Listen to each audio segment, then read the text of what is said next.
Today we are at a very historical place. We are at the residence of Sir C.V. Raman. Sir C.V. Raman is the first Asian to have won a Nobel Prize. And today I'm very lucky to have with me Mr. Vivek, grandson of Sir C.V. Raman. They run a trust and manage this place, and more important than anything else, he is also a bike enthusiast. It's exactly the kind of thing that we want to support.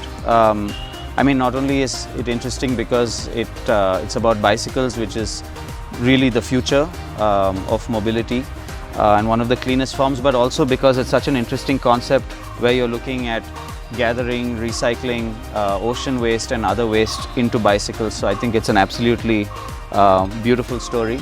From what I understand, it's early stages of the bike, so I'm sure that there's a bunch of development to follow.